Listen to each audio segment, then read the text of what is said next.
CPM-നെ കുറിച്ച് സത്യം പറഞ്ഞാൽ എനിക്ക് കടുത്ത നിരാശയാണുള്ളത്. എന്തുകൊണ്ടാണ് കേരളത്തിൻ്റെ രാഷ്ട്രീയ മനസ്സെന്താണെന്ന് മനസ്സിലാക്കി അതിനൊപ്പിച്ചൊരു പദ്ധതി ഉണ്ടാക്കുന്നതിൽ CPM പരാജയപ്പെട്ടു പോയത്?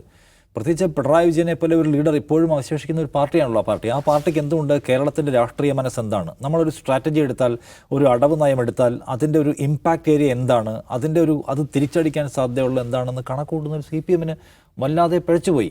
ഒന്നാമത്തെ കാര്യം, ഇവർ കണ്ട പരിഹാര മാർഗ്ഗങ്ങളിലെ പിഴവുകളാണ് എനിക്ക് തോന്നുന്ന ഒന്ന് മുസ്ലിം മൈനോറിറ്റി നമ്മളിൽ നിന്ന് അകന്നു പോകുന്നു എന്നിവർക്ക് മനസ്സിലായ ഘട്ടത്തിലാണ് ഇവർക്ക് ഒരു ഭൂരിപക്ഷ ഹിന്ദു കൺസോളിഡേഷന് ആവശ്യമായ പണിയെടുക്കാം എന്നവർ തീരുമാനിക്കുന്നത്. അത് നിസ്തർക്കമായൊരു കാര്യമാണ്. ആ ഭൂരിപക്ഷ കൺസോളിഡേഷൻ നമുക്ക് എന്ത് ചെയ്യണം? വെള്ളാപ്പള്ളി പോലെയുള്ള ആൾക്കാരെ ഒപ്പം ചേർത്ത് നിൽക്കുന്ന ഒരു സന്ദേശം കൊടുത്ത്, പ്രത്യേകിച്ച് അവരുടെ കോർ ബാങ്കായിട്ടുള്ള ഈഴവ സമുദായത്തിനകത്തടക്കം ഒരു പ്രത്യേക സന്ദേശം കൊടുത്ത് നമുക്ക് ഈ തെരഞ്ഞെടുപ്പിനെ മറികടക്കാം എന്നവർ വിചാരിച്ചു. അപ്പോൾ രണ്ട് പ്രധാനപ്പെട്ട പ്രശ്നങ്ങളുണ്ട്. ഒന്ന്, അവരുടെ ഈഴവ വോട്ട് ബാങ്കിനകത്തുനിന്ന് ചോർച്ച ഉണ്ടാകുന്നു. രണ്ട്, മുസ്ലിം സമുദായത്തിനകത്തുനിന്ന് വലിയ വിഭാഗം ആൾക്കാർ ഇടതുപക്ഷത്തെ കൈവെടിയുന്നു. ഈ രണ്ട് പ്രശ്നങ്ങളെ ഫിക്സ് ചെയ്യാൻ CPIM കണ്ട മാർഗ്ഗം എന്താണ്? അപ്പോൾ ഒന്നാമത് അവർക്ക് എടുക്കാൻ കഴിയുന്ന മാർഗ്ഗം എന്താണ്? എന്തുകൊണ്ടാണ് മുസ്ലിം സമുദായത്തിന് ഒരു അവിശ്വാസം ലെഫ്റ്റിനോടുണ്ടാവുന്നത്? നോർമലി നോക്കൂ, ഇന്ത്യയിലെ ഇപ്പോഴത്തെ സാഹചര്യത്തിൽ മതനിരപേക്ഷതയുമായി ബന്ധപ്പെട്ടതായാലും കൊള്ളാം, നാഷണൽ പൊളിറ്റിക്സിലായാലും അല്ലെങ്കിൽ ഇൻ്റർനാഷണൽ പൊളിറ്റിക്സിലായാലും എല്ലാം മുസ്ലിം സെൻറ്റിമെൻറ്റ്സിനെ അല്ലെങ്കിൽ മുസ്ലിം പൊളിറ്റിക്സിനോട് ഏറ്റവും ദൃഢമായി ചേർന്ന് നിൽക്കാൻ കഴിയുന്ന പാർട്ടി ഇപ്പോഴും CPM ആണ്. ആ പാർട്ടിക്ക് അതിനകത്ത് അടിസ്ഥാന രേഖയുണ്ട്. അത്തരം കാര്യങ്ങളിൽ, മതനിരപേക്ഷതയുമായി ബന്ധപ്പെട്ട കാര്യങ്ങൾക്കകത്ത്, ദേശീയവും അന്തർദേശീയവും പ്രാദേശികവുമായ വിഷയങ്ങൾക്കകത്തെല്ലാം അടിസ്ഥാന നയരേഖയിൽ നിന്ന് പ്രവർത്തിക്കുന്ന ഒരു പാർട്ടിയാണ് ആ പാർട്ടി. അപ്പോൾ മുസ്ലിങ്ങൾക്ക് ആ പാർട്ടിയുമായിട്ട് ചേർന്ന് പോകുന്നതിനോ ആ പാർട്ടിയിൽ വിശ്വാസം അർപ്പിക്കുന്നതിനോ സാധാരണ നിലയ്ക്ക് പ്രയാസമൊന്നുമില്ല. അപ്പോൾ പക്ഷേ ഇപ്പോൾ ഒരു ബ്രേക്ക് വന്നിരിക്കുന്നു, ഒരു ഭംഗം വന്നിരിക്കുന്നു. അതെന്താണെന്ന് പരിശോധിക്കുകയും അത് ഫിക്സ് ചെയ്യുകയാണല്ലോ ആ പാർട്ടി ചെയ്യേണ്ടത്. അതെന്തുകൊണ്ടാണ് ആ പാർട്ടി ചെയ്യാതിരുന്നത്?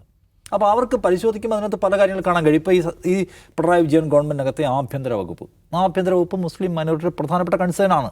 മുസ്ലിം മൈനോറിറ്റിയുടെ പൊളിറ്റിക്കൽ അപ്രോച്ച് എന്ന് വെച്ചാൽ മുഖ്യമന്ത്രി പിണറായി വിജയൻ്റെ എന്തെങ്കിലും എതിരായിട്ട് കൊടുത്തു വന്നിട്ട് ഒരു പെറ്റി അഴിമതി ആരോപണത്തെക്കുറിച്ച് മാത്രമല്ല, അവർ ഇന്ത്യയിൽ ഇപ്പോൾ വലിയ തോതിലുള്ള അതിജീവന പ്രതിസന്ധി നേരിട്ടുകൊണ്ടിരിക്കുന്ന ഒരു സൊസൈറ്റിയാണ്, സമുദായമാണ്, കമ്മ്യൂണിറ്റിയാണ്. അപ്പോൾ അവർ നോക്കുമ്പോൾ ഈ കേരളത്തിലെ ഒരു ലെഫ്റ്റ് ഗവൺമെൻറ് ആ ലെഫ്റ്റ് ഗവൺമെൻറ് അതേ സ്വഭാവം നിലനിർത്തുകയും ധീരമായി നിൽക്കുകയും ഒരു രാഷ്ട്രീയ ബദലായി നിൽക്കുകയും വേണം. അവരുടെ പോലീസ് അടക്കമുള്ള സംവിധാനങ്ങൾ അതിൻ്റെ ലെഫ്റ്റിൻ്റെ നയം റിഫ്ലക്റ്റ് ചെയ്യിക്കണമെന്ന് മുസ്ലിം മൈനോറിറ്റി ആഗ്രഹിക്കുന്നുണ്ട്. അതിൽ ഈ സർക്കാർ സമ്പൂർണ്ണമായി പരാജയപ്പെട്ടു. നമ്മൾ കണ്ടല്ലോ. ഇപ്പോൾ പൂരം കലക്കൽ വിഷയം അവിടുത്തെ ഒരു BJP കാൻഡിഡേറ്റിനെ വിജയിപ്പിക്കാൻ വേണ്ടിയായിരുന്നു എന്ന ആരോപണം CPI അടക്കം ഉയർത്തിയിട്ടും ആ പക്ഷത്തിൽ എന്താണ് CPM എടുത്തിട്ടുള്ള വഞ്ചനാപരമായ സമീപനം നമ്മൾ കാണുകയാണ്. അപ്പോൾ അതൊരു റീസണാണ് ഈ വിശ്വാസം നഷ്ടപ്പെടുന്നത്. അപ്പോൾ CPM ചെയ്യേണ്ടിരുന്നത് എന്താണ്? ആഭ്യന്തര വകുപ്പിൽ കുഴപ്പമാണ്. ആഭ്യന്തര വകുപ്പ് കുറച്ച് ബയസ്ഡ് ആണെന്ന് തോന്നുന്നതുകൊണ്ടാണോ ഈ മതനിരപേക്ഷ മൈനോറിറ്റി വിങ്ങിൻ്റെ വോട്ട് നഷ്ടപ്പെടുന്നത്, വിശ്വാസം നഷ്ടപ്പെടുന്നത്? എങ്കിൽ ആഭ്യന്തര വകുപ്പിനെ അങ്ങ് ശരിയാക്കുകയല്ലേ വേണ്ടത്? ആഭ്യന്തര വകുപ്പുമായി ബന്ധപ്പെട്ട വിമർശനങ്ങളെ ശരിയാക്കണം. ആഭ്യന്തര വകുപ്പിലെ വിമർശനം മുസ്ലിം മൈനോറിറ്റിക്കോ അല്ലെങ്കിൽ മതനിരപേക്ഷ പക്ഷത്ത് നിൽക്കുന്നവർക്ക് മാത്രമല്ല, പാർട്ടി സമ്മേളനങ്ങളിൽ പോലുള്ള വിമർശനമാണ്. അപ്പോൾ CPM ചെയ്ത് ആഭ്യന്തര വകുപ്പ് നിങ്ങൾ നന്നാക്കണം എന്ന് പിണറായി വിജയനോട് പറയുന്നതിന് പകരം മുസ്ലിങ്ങൾ പോയി ഇനിയിപ്പോൾ അവരെ നോക്കണ്ട, ഇപ്പുറത്ത് വേറെ പണിയെടുക്കാം എന്നാലോചിക്കുകയാണ്. എങ്ങനെയാണ് അങ്ങനെ പോകുമെന്ന് തീരുമാനിക്കുന്നതിനാണ്. ആഭ്യന്തര വകുപ്പ് എന്നുള്ള വസ്തുതാപരമായ പ്രശ്നമാണ്. ആഭ്യന്തര വകുപ്പ് ഈ ലെഫ്റ്റിൻ്റെ നയത്തിനനുസരിച്ചല്ല പോകുന്നത്. അത് ആളുകൾക്ക് പ്രശ്നമുണ്ട്, പാർട്ടി സമ്മേളനങ്ങളിൽ പ്രശ്നമുണ്ട്. അത് പരിഹരിച്ചിരുന്നെങ്കിൽ തീർക്കാമായിരുന്നു 50% ഇഷ്യൂ ഞാൻ വിചാരിക്കുകയാണ്. പരിഹരിച്ചില്ല അവർ പരിഹരിക്കാനല്ല മെനക്കെട്ടത്. ആ ആരോപണം ഉന്നയിക്കുന്ന PV അൻവറിനെ നിങ്ങൾ മലപ്പുറത്തെ കള്ളക്കച്ചവടക്കാരനല്ലേ എന്ന് വിളിച്ച് ആക്ഷേപിച്ച് ആട്ടി ഇറക്കി വിട്ട് അവിടുത്തെ പ്രശ്നം ഇപ്പോഴും ആ സ്വർണ്ണം പൊട്ടിക്കൽ കേസ് അഡ്രസ്സ് ചെയ്യാൻ ഇവിടെ തയ്യാറായിട്ടില്ല. അപ്പോൾ ഇവരുടെ ഭരണപരമായ പ്രശ്നങ്ങൾക്ക് സിമ്പിളായി അവർക്ക് പരിഹരിക്കാൻ കഴിയുമായിരുന്ന പ്രശ്നം അവർ പരിഹരിച്ചില്ല. രണ്ടാമത്തെ പ്രശ്നം, അവരുടെ കോർ വോട്ട് ബാങ്കായ ഈഴവ വോട്ട് ബാങ്കിൽ നിന്ന് ആലത്തൂരിലും ആറ്റിങ്ങലിലും ആലപ്പുഴയിലും എല്ലാം വോട്ട് പോകുന്നു, അവരെ പേടിപ്പിച്ചിട്ടുണ്ട്. അതെന്താണ് പ്രശ്നമെന്ന് പരിശോധിക്കണമല്ലോ. ആ പരിശോധനയിൽ അവർ കണ്ടെത്താൻ കഴിയുന്നതാണ്, കഴിഞ്ഞ ഒരു 8-10 വർഷമായിട്ട് സംഘ്പരിവാർ ഈ കേരളത്തിലെ ഈഴവ സമുദായത്തിനകത്തേക്ക് വലിയ തോതിൽ മുസ്ലിം ഹെയ്റ്റ് കുത്തിവെക്കാൻ ശ്രമിച്ചുകൊണ്ടിരിക്കുകയാണ്. ഈഴവ സമുദായത്തെ മുൻനിർത്തി വെള്ളാപ്പള്ളി നടേശൻ ഒരു പാർട്ടി ഉണ്ടാക്കിയിട്ട് ആ പാർട്ടിയെ മതനിരപേക്ഷ ചേരിയിലല്ല കൊണ്ട് കെട്ടിയിരിക്കുന്നത്. വെള്ളാപ്പള്ളി അതിനെ കൊണ്ടുപോയി അപ്പുറത്ത് കെട്ടിയിരിക്കുകയാണ്. വെള്ളാപ്പള്ളി എടുക്കുന്ന പണി മുഴുവൻ ഇവരെ ചോർത്തിക്കൊണ്ടു പോകാനുള്ള പണിയായിരിക്കുമെന്ന് മനസ്സിലാക്കിയിട്ട് വെള്ളാപ്പള്ളിയുടെ കുടുംബ താല്പര്യത്തെ എക്സ്പോസ് ചെയ്യാൻ ഇവർക്ക് കഴിയുമായിരുന്നു. വെള്ളാപ്പള്ളിയല്ല ഈഴവ സമുദായം. വെള്ളാപ്പള്ളി നടേശനെ ഗുരു എടുത്ത് പ്രതിഷ്ഠിച്ചതല്ല. എൻ്റെ പിൻഗാമിയാണ് വെള്ളാപ്പള്ളി നടേശൻ, അല്ലെ നടേശൻ എന്ന് വെച്ച് ഗുരു വെച്ച ആളൊന്നുമല്ലോ. വെള്ളാപ്പള്ളി അയാളുടെ പണവും പ്രതാപവും കൊണ്ടാണ് ഇത്ര ദീർഘകാലമായിട്ട് 30 വർഷമായിട്ട് അതിൻ്റെ തലപ്പത്തിരിക്കുന്നത്. അല്ലാതെ ഈഴവ സമുദായം അങ്ങോട്ട് കൊണ്ടുവന്ന് ഞങ്ങളെ നയിക്കാൻ നിങ്ങളല്ലാതെ മറ്റാരുമില്ല എന്ന് വെച്ച് കൊടുത്താണോ? അല്ല. അല്ലെങ്കിൽ ഗുരു പറഞ്ഞിട്ടുള്ള ഒരാളാണോ? അല്ല. അതൊന്നുമല്ല. ഗുരുവിൻ്റെ ആദർശ മൂല്യങ്ങൾക്ക് കുറുകെ സഞ്ചരിക്കുകയാണ് പലപ്പോഴും ആ മനുഷ്യൻ ചെയ്യുന്നത്. അങ്ങനെ ഒരാളെ അദ്ദേഹത്തെ മാത്രം എടുത്ത് എക്സ്പോസ് ചെയ്തതിന് സി പി എമ്മിന് ഒരു പ്രശ്നം ഉണ്ടായിരുന്നില്ല. അത് സി പി എമ്മിന് ചെയ്യാവുന്നതേ ഉള്ളൂ. അത് ചെയ്തിട്ടുള്ളൊരു മനുഷ്യനുണ്ട്, VS അച്യുതാനന്ദൻ എന്നാണ് അദ്ദേഹത്തിൻ്റെ പേര്. ഇദ്ദേഹത്തെ ആക്രമിച്ചിട്ടുണ്ട്. അതിൻ്റെ പേരിൽ VS അച്യുതാനന്ദൻ അദ്ദേഹത്തിൻ്റെ മരണ ദിവസം വരെ കേരളത്തിൽ ഒരു പരിക്കും പറ്റിയിട്ടില്ല. എന്ന് മാത്രമല്ല, വെള്ളാപ്പള്ളി സങ്കടപ്പെട്ടേ ഉള്ളൂ എന്നെ VS ആക്രമിച്ചു എന്ന് പറഞ്ഞു. VS ആണല്ലോ ഈ സമീപകാലത്തെ ഏറ്റവും സ്വീകാരനായിട്ടുള്ള CPM നേതാവ്. അദ്ദേഹത്തിന് വല്ല പരിക്കും പറ്റിയോ?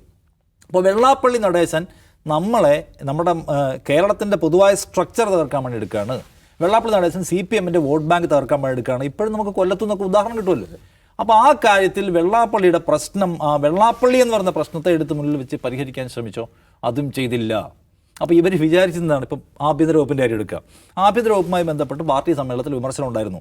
ജില്ലാ സമ്മേളനങ്ങളിൽ മുഴുവൻ ആര് പോയിരുന്നു? പിണറായി വിജയൻ പോയിരുന്നു. ആരും വിമർശിച്ചില്ല. അപ്പോൾ ഇവർ കഴിഞ്ഞ പാർട്ടി സമ്മേളനത്തിൽ ഒരു വിമർശനവുമില്ല. ആഭ്യന്തര വകുപ്പിനെ കുറിച്ച്, സർക്കാരിനെ കുറിച്ചൊന്നുമില്ല. കേരളത്തിൻ്റെ മൊത്തം മൂഡ് ഇതാണെന്ന് വിചാരിച്ചോ? കേരളത്തിൻ്റെ മൊത്തം മൂഡ് ഇതല്ല. സമ്മേളനത്തിൽ വിമർശനം ഉയർത്താത്തത് പിണറായി വിജയനെ പേടിച്ചിട്ടായിരിക്കും. പക്ഷേ കേരളത്തിൻ്റെ മനുഷ്യർ എന്ന് പറഞ്ഞാൽ CPMൻ്റെ സമ്മേളന പ്രതിനിധികളല്ല എന്ന കാര്യം CPM മനസ്സിലാക്കിയില്ല. CPMൻ്റെ സമ്മേളന പ്രതിനിധികളല്ല കേരളത്തിലെ വോട്ട് ചെയ്യുന്ന മനുഷ്യന്മാർ. അവർക്ക് വിയോജിപ്പുണ്ട്.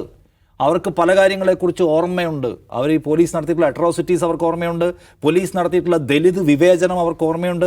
പോലീസ് നടത്തിയിട്ടുള്ള സംഘപരിവാർ വിധേയത്വം അവർക്ക് ഓർമ്മയുണ്ട്. പോലീസ് നടത്തിയിട്ടുള്ള ഹേറ്റിന് അനുഭാവത്തോടുള്ള സമീപനം ഓർമ്മയുണ്ട്. പിന്നെ പലതരത്തിലുള്ള അഴിമതി ആരോപണങ്ങളുമായി ബന്ധപ്പെട്ട സംഗതിയിൽ ഓർമ്മയുണ്ട്. സർക്കാരിന് തന്നെ ഭാഗത്ത് വന്നിട്ടുള്ള ശരീരഭാഷ നയപ്രശ്നങ്ങൾ ജനത്തിന് ഓർമ്മയുണ്ട്. എല്ലാം ഓർമ്മയുണ്ട്.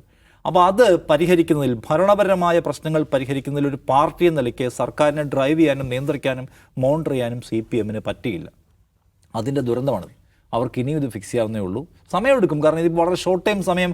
Already damage has been done എന്ന് പറയുന്ന പോലെ അപകടം സംഭവിച്ചു കഴിഞ്ഞിട്ടുണ്ട്. ഇപ്പോൾ ഈ 3 മാസത്തെ സമയം കൊണ്ട് ഇത് പരിഹരിക്കാൻ പറ്റുമെന്ന് എനിക്കറിയില്ല. സർക്കാർ ഉണ്ടാക്കിയിട്ടുള്ള വള്ളിയാണിത്. ഈ പ്രശ്നം പരിഹരിക്കാൻ CPM അതിൻ്റെ രാഷ്ട്രീയമായ കൃത്യത കാണിച്ചില്ല. കാണിച്ച കാലം ഉണ്ടായിരുന്നു CPMന്. ഈ ചെയ്യുന്നത് ശരിയല്ല എന്ന് പറഞ്ഞ് ചെയ്യാൻ പറ്റുന്ന കാലം ഉണ്ടായിരുന്നു.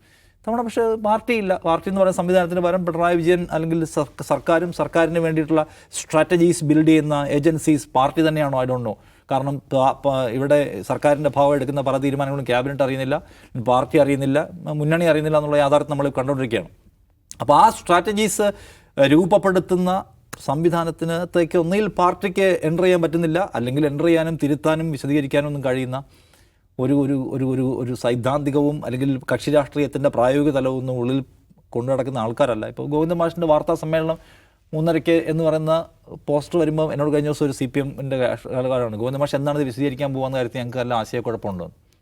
അപ്പോൾ അദ്ദേഹത്തെ ഇപ്പോൾ പാർട്ടി ഒരു ക്രൈസിസിലാണ്. ആ ക്രൈസിസ് സംബന്ധിച്ച് പോലും പാർട്ടി സെക്രട്ടറി എന്തുമാത്രം വ്യക്തമായി വിശദീകരിക്കുന്നുണ്ട്, ശരിയായ മെസ്സേജ് കൊടുക്കുന്നുണ്ടെന്ന് എനിക്ക് സത്യത്തിൽ നിരാശയാണ്. എനിക്ക് CPMനോട് കടുത്ത വിമർശനമല്ലോ. CPMനെ ഇപ്പോൾ ഒരു വലിയ പാർട്ടി, ഇവിടെ നിലനിൽക്കേണ്ടത് അനിവാര്യമായിട്ടുള്ളൊരു പാർട്ടി, ആ പാർട്ടി ഇങ്ങനെ ഇരുട്ടിൽ തപ്പുന്നത് കാണുമ്പോൾ ഒരു വ്യക്തതയില്ലാതെ വർത്തമാനം പറഞ്ഞതാണ് നമുക്ക് സത്യത്തിൽ നിരാശയാണ് തോന്നുന്നത്. CPM അതിൽ നിന്ന് കാര്യങ്ങൾ മനസ്സിലാക്കുകയും അത് ശരിയാക്കാനും ശ്രമിക്കട്ടെ എന്ന് വിശ്വസിക്കാം. കേരളത്തിൽ എന്തോ ഒരു വലിയ പാതകം നടന്നുപോയി എന്ന മട്ടിലൊന്നും ആരും ഇങ്ങനെ കാണുകയില്ല. CPM തോറ്റു. CPMമാരെ സംബന്ധിച്ചും CPMനെ സ്നേഹിക്കുന്ന മനുഷ്യരെ സംബന്ധിച്ചും ഇടതുപക്ഷ രാഷ്ട്രീയത്തെ സ്നേഹിക്കുന്ന ആൾക്കാരെ സംബന്ധിച്ചും നിരാശയാണ്.